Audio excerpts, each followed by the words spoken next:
Si vous êtes mort avec Christ par rapport aux éléments du monde, pourquoi vous chargez de préceptes comme si vous viviez encore au monde? Colossiens 2:20.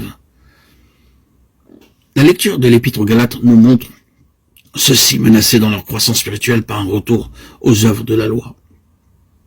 Un autre danger menace la jeune église de Colosse: la philosophie, les traditions et les préceptes des hommes. Après avoir accepté l'évangile, les Colossiens, comme les Galates, s'engageaient dans des chemins de traverse où l'apôtre refuse de les suivre. Les Colossiens se sujeient les uns les autres au sujet du manger et du boire, des jours de fête et de diverses doctrines. L'apôtre rejette tous ces préceptes humains et replace tout simplement les Colossiens en face du calvaire. Toutes ces choses extérieures ne sont que l'ombre des choses à venir. Si vous êtes morts en Christ, leur dit-il, pourquoi agir comme si vous viviez encore dans le monde? Vous vous laissez séduire par la philosophie et de vaines subtilités.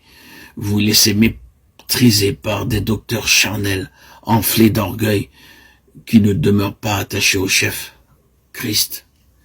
Or, Christ est la tête de l'Église qui est son corps. Ce corps reçoit la vie de son chef, tire son accroissement du Christ. Il y a donc à l'œuvre en vous rien de moins que la vie de Christ. Si vous êtes mort avec Christ, c'est Christ et votre vie.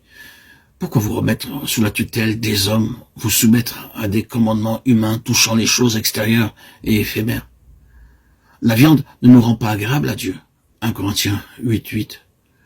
Que nous en mangeons ou non, il ne nous en revient ni avantage ni préjudice. Quant à l'ascétisme, il y a bien quelques apparences de sagesse, ce qu'il n'épargne point le corps. Mais il faut que le mobile en soit l'amour de Dieu. Il faut que ces pratiques d'ascétisme, si l'homme veut y recourir, bien qu'elles sont insuffisantes pour maîtriser la chair et transformer le cœur, soient parées d'humilité. Vous êtes mort avec Christ, mort à ces pratiques extérieures, mort à tous ces systèmes qu'ont échafaudés les hommes. Pratiques et systèmes démontrés insuffisants pour atteindre le but. Maintenant, vous êtes mort et ressuscité avec Christ pour vivre en nouveauté de vie. Christ est la vraie circoncision, la circoncision du cœur. Ne vous placez donc pas sous la tutelle des hommes et ne vivez plus comme si vous étiez dans le monde. Si vous croyez que vous êtes crucifié avec Christ et ressuscité avec lui, par là, vous mettez en action une puissance surnaturelle, la puissance de résurrection de Christ. Au lieu donc de vous préoccuper d'éliminer, de retrancher ceci ou cela, c'est la puissance de vie qui est en Christ. Et recherchez les choses qui sont en haut, en Christ, où habite la toute plénitude. Colossiens chapitres 2 et 3.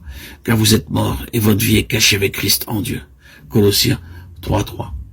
Séparés du monde, vivant en Christ, vous saurez comment mortifier le corps. Vous saurez comment briser l'esclavage de la chair.